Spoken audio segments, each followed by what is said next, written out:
नमस्कार दोस्तों, मैं डॉक्टर श्याम प्रकाश आपके अपने YouTube चैनल आर्कियो वर्ल्ड में आप सभी लोगों का हार्दिक स्वागत करता हूं। दोस्तों, हिस्ट्री ऑफ बिहार की इस ऐतिहासिक श्रृंखला में हमने पहले वाले वीडियो में देखा कि किस तरीके से छठी शताब्दी ईसा पूर्व के बिहार की स्थिति थी, कौन कौन से महाजनपद बिहार में थे।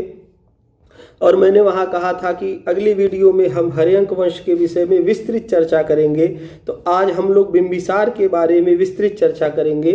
यदि आप लोगों ने मेरे चैनल को लाइव सब्सक्राइब नहीं किया है तो लाइव सब्सक्राइब कर लें, बेल का बटन दबा दें, जिससे मेरी वीडियो आपको सबसे पहले प्राप्त हो सके। तो चलिए प्रारंभ कर। हर्यंक वंश मगध का पहला ऐतिहासिक राजवंश है। लौह धातु की खोज न होने के कारण संभवतः इससे पहले इस क्षेत्र में यायावरी और घुमंतु कबीलों के अधिवास रहे होंगे। तो हम देखते हैं कि जब लौह धातु की खोज नहीं हुई थी, उससे पहले जो बिहार का क्षेत्र था तत्कालीन, आज उसमें झारखंड भी सम्मिलित है मगध क्षेत्र में, वहाँ पर बहुत सारे यायावरी और घुमंतु कबीलों के अस्तित्व थे। इतिहासकार इस विषय में एक मत है। आगे देखें तो पुरातात्विक साक्ष्यों से ज्ञात होता है कि भारत में लौह धातु की अधिकांश वस्तुएं उत्तरी काली चमकीली पात्र परंपरा वाली संस्कृति से प्रभुत मात्रा में प्राप्त होती हैं। इसी पात्र परंपरा का संबंध द्वितीय नगरीकरण अर्थात छठी शताब्दी ईसा पूर्व से है, जो मौर्योत्तर काल तक चलती रहती है। तो मैं बताना चाहूँगा आपको कि जो NBPW है, इसको नार्दर्न ब्लैक पॉलिश्ड वेयर कहते हैं। इसकी तिथि विद्वानों ने 600 BC के आसपास बताई है। और जो सेकेंड अर्बनाइजेशन है, द्वितीय नगरीकरण का समय है, द्वितीय नगरीकरण का समय भी इसी समय बताया जाता है। तो ये जो बर्तन है काले चमकीले रंग का, इसका संबंध द्वितीय नगरीकरण से जोड़ा जाता है। और ये वही समय है जब भारत में एक प्रकार का आध्यात्मिक आंदोलन चल रहा था। आगे देखें, भारत की सबसे प्राचीन भाषा पाली पाकित में लिखित बौद्ध ग्रंथ तथा इसको संस्कारित कर बनी हाइब्रिड भाषा संस्कृत के पौराणिक ग्रंथों में इस वंश के जिन राजाओं का उल्लेख प्राप्त होता है, उनमें एक रूपता का अभाव। इसके इतर पौराणिक ग्रंथों में एक नए राजवंश बृहद्रथ वंश का उल्लेख मिलता है, जबकि पाली बौद्ध ग्रंथ उस समय इस प्रकार के किसी वंश के अस्तित्व में ना होने का उल्लेख करते हैं। तो एक नई चीज हमको समझ में आई कि जो बृहद्रथ नाम के एक राजवंश की बात कही गई है, इसका उल्लेख सिर्फ और सिर्फ पौराणिक ग्रंथों में मिलता है। पाली और पाकित के जो बौद्ध ग्रंथ हैं, उनमें इस तरीके के किसी राजवंश का उल्लेख नहीं मिलता है। इस विषय में CMP डिग्री कॉलेज प्रयागराज के प्राचीन इतिहास विषय के निष्णात आचार्य डॉक्टर कृष्णचंद्र श्रीवास्तव का कहना है कि ऐसी परिस्थिति में बौद्ध ग्रंथों के विवरण को सत्य मानना चाहिए। उनका मानना है कि पुराणों से भी ज़्यादा पुराने बौद्ध ग्रंथ हैं, इसलिए जो संदर्भ बौद्ध ग्रंथों में दिए हुए हैं वो पुराणों से अधिक प्राचीन हैं। अब हम बात करेंगे बिंबिसार की, जिसने लगभग 544 से 492 ईसा पूर्व तक शासन किया था मगध में। तो पुरातात्विक एवं साहित्यिक स्रोतों के आलोक में हर्यंक वंश के ज्ञात रूप से 3 राजाओं बिंबिसार, अजातशत्रु तथा उदयन या उदयभद्र के विषय में सूचना प्राप्त होती है। इस उदयभद्र को उदयभद्र भी कहते हैं, उदयभद्र भी कहते हैं इतिहासकार। इसके अलावा मगध साम्राज्य की महत्ता का वास्तविक संस्थापक बिंबिसार था। इतिहासकार बताते हैं कि हर्यंक कुल के लोग नाग वंश से संबंधित थे और बिंबिसार हर्यंक कुल अथवा वंश से संबंधित था। तो हम देखते हैं कि हर्यंक कुल के लोग नाग वंश से संबंधित थे और जो बिंबिसार है वो हर्यंक कुल से संबंधित था। इसका मतलब है कि इनडायरेक्ट रूप से जो बिंबिसार है वो नाग वंश से संबंधित था।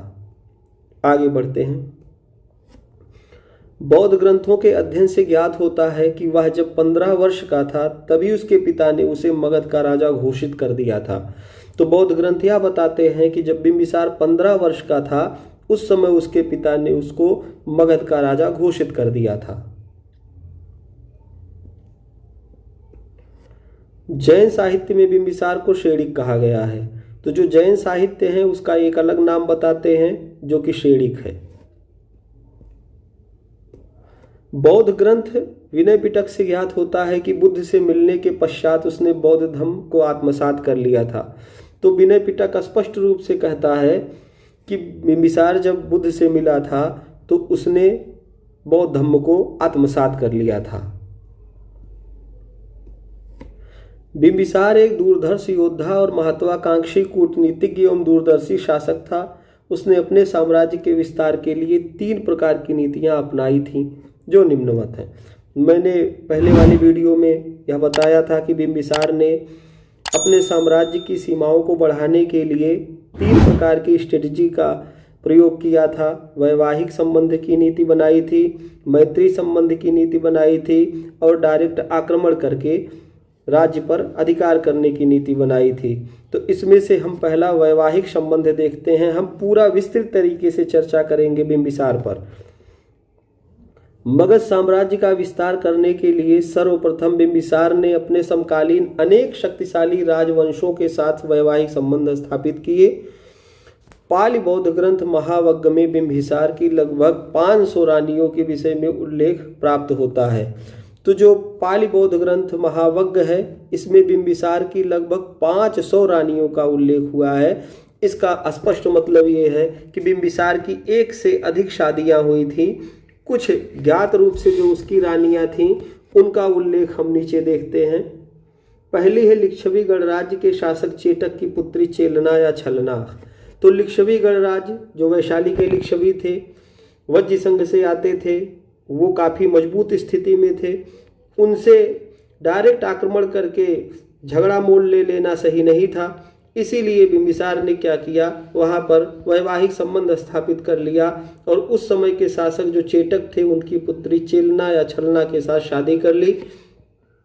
विनय पिटक से ज्ञात होता है कि लिच्छवी लोग रात को मगध की राजधानी पर आक्रमण कर लूटपाट किया करते थे, जिस कारण से इस पर नियंत्रण करना आवश्यक था। मैंने पहले ही कहा कि बिंबिसार बहुत ज़्यादा शक्तिशाली था नहीं। जो लिच्छवी थे, वज्र संघ था, वो ज़्यादा शक्तिशाली था, तो उनसे सीधे सीधे झगड़ा मोल नहीं लिया जा सकता था। तो धीरे से वैवाहिक संबंध स्थापित करने में ही समझदारी थी। और विनय पिटक यही कहना चाह रहा है कि जो लिच्छवी लोग थे वो मजबूत थे, तो राजधानी में घुस जाते थे मगध की और लूटपाट किया करते थे। राजा बिंबिसार संभवतः कुछ नहीं कर पाता था।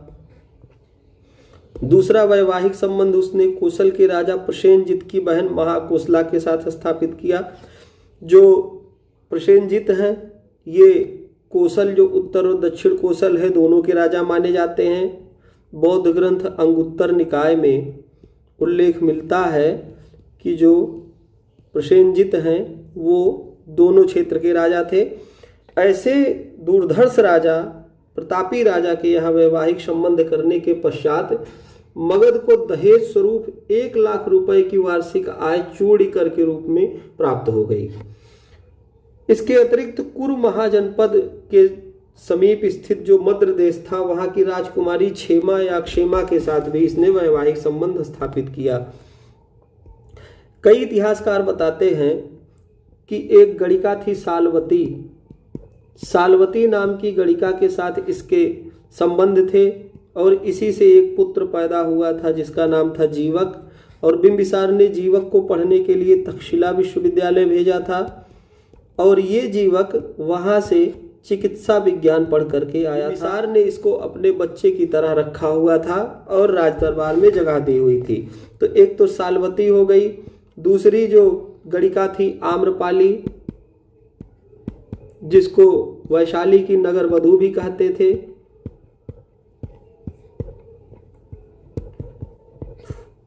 उसके साथ भी इसके संबंध बताए गए हैं। तो हम देखते हैं कि कई शादियां करने के बाद भी बिंबिसार के कई स्त्रियों के साथ संबंध दिखाई से उसकी 500 रानियों का उल्लेख हमको महावग्ग में दिखलाई दे रहा है। अब हम देखते हैं मैत्री संबंध को। बिंबिसार ने जो मैत्री संबंध स्थापित किए वो निम्नवत हैं। पहला जो मैत्री संबंध स्थापित किया था वो अवंती के राजा प्रद्योत के साथ स्थापित किया था। एक कथा मिलती है कि एक बार जब अवंती नरेश प्रद्योत को पांडु रंग या पीलिया रोग हुआ, तब बिंबिसार ने अपने राजवैद्य जीवक को चिकित्सा के निमित्त प्रद्योत के पास अवंती भेजा था। तो चूंकि अवंती का राजा बहुत ज़्यादा उग्र था, उसको चंड भी कहते थे, चंड प्रद्योत भी उसको कहा जाता था, तो उससे भी सीधे सीधे झगड़ा मोल लेना अच्छा नहीं था।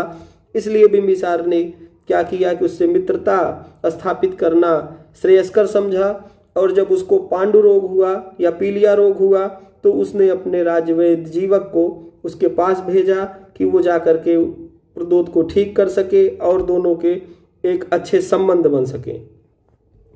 इस प्रकार से देखा जाए वो मगध की अधीनता स्वीकार करता है या दोनों में मित्रता हो जाती है। आगे देखें तो रोरुक अथवा सिंध के शासक रुद्रायन तथा गांधार नरेश पुक्कुसाति, इन दोनों लोगों को सहायता दिया था मगध के शासक बिंबिसार ने। किस लिए? क्योंकि उधर की तरफ लड़ाइयाँ हो रही थीं, गांधार की तरफ लड़ाइयाँ हो रही थी, जिस कारण से सेना की ज़रूरत थी। तो वहाँ का जो नरेश था उसने बिंबिसार के पास एक दूत भेजा था, और जब वो दूत आया हुआ था गांधार का, तब उसने इनके गांधार नरेश पुक्कुसाति और रुद्रायन के लिए मगध से सेना भेजी थी। आगे चलें, उसका जो अगली स्ट्रेटजी थी वो थी प्रत्यक्ष आक्रमण करने की, और इस प्रत्यक्ष आक्रमण करने की नीति का जो सबसे पहला शिकार हुआ वो हुआ था अंग महाजनपद। यहाँ बिंबिसार का समकालीन शासक ब्रह्मदत्त था, जिस पर उसने आक्रमण कर राजधानी चंपा पर अधिकार कर लिया तथा अपने पुत्र अजातशत्रु को वहाँ का उपराजा या राज्यपाल बना दिया। तो हम देखते हैं कि अंग बगल में ही था, और ज़रूरत थी ताम्रलिप्ति वाले क्षेत्र से होने वाले व्यापार पर एकाधिकार करने की। अंग में खुद ही व्यापार हो रहा था, एक बड़ा व्यापारिक केंद्र था, वैशाली भी एक बड़ा व्यापारिक केंद्र था, मगध खुद एक बड़ा व्यापारिक केंद्र था। तो व्यापारिक दृष्टिकोण से हो या फिर अपने साम्राज्य की सीमाओं को बढ़ाने को लेकर के हो, दोनों स्ट्रेटजी के तहत बिंबिसार ने कोशिश किया कि अंग को अपने में मिला लिया जाए, और जो ब्रह्मदत्त है उसको मार करके उसने अंग को मगध में मिला लिया, और वहाँ का जो उपराज्यपाल है या जो उपराजा है वो बना दिया अजातशत्रु को। इस क्षेत्र में आक्रमण करने का एक अन्य कारण एक बड़ा व्यापारिक केंद्र होना भी था। बिंबिसार ताम्रलिप्ति से होने वाले व्यापारिक मार्ग पर आधिपत्य करना चाह रहा था। इसके अलावा हम देखते हैं कि विदुर पंडित नाम का एक जातक है। इससे पता चलता है कि बिंबिसार के पहले मगध की राजधानी राजगृह पर अंग का अधिकार था। तो ये विदुर पंडित जातक जो है वो स्पष्ट कहता है कि जब बिंबिसार ने मगध पर शासन किया था उसके पहले इस पर अंग राज्य का शासन था। तो जब अंग राज्य का शासन था तो बिंबिसार महत्वाकांक्षी था। बहुत संभव है कि उसने अंग की अधीनता स्वीकार नहीं की होगी, जिस कारण से आक्रमण करके ब्रह्मदत्त को मारकर वहां अपना आधिपत्य कर लिया। बुद्धघोष के विशुद्ध मग्ग से पता चलता है कि बिंबिसार के राज्य में 80,000 गांव थे। तो जो बुद्धघोष हैं इन्होंने एक पुस्तक लिखी है विशुद्धि मग्ग, इससे पता चलता है कि बिंबिसार के राज्य में 80,000 गांव थे, मतलब एक बड़े एरिया का मालिक बन बैठा था बिंबिसार। आगे देखें तो बौद्ध साहित्य में बिंबिसार के कई पदाधिकारियों का उल्लेख मिलता है, और ये पदाधिकारी उसके शासन प्रशासन में उसका सहयोग करते थे। तो सबसे पहले देखें तो प्रांतों में राजकुमार, उपराजा अथवा राज्यपाल के पद पर नियुक्त किया जाता था। हमने अभी ऊपर ही देखा, अंग को पराजित करके वहां पर अजातशत्रु को उपराजा या राज्यपाल नियुक्त किया था बिंबिसार ने। आगे देखें तो सबत्थक महामात्र या सर्वार्थक महामात्र, ये एक प्रकार का अधिकारी हुआ करता था। यह सामान्य प्रशासन का प्रमुख अधिकारी हुआ करता था। इसके अलावा दूसरे नंबर पर है वो हारिक महामात्र, जिसको व्यवहारिक महामात्र कहते हैं। यह प्रधान न्यायिक अधिकारी अथवा न्यायाधीश हुआ करता था।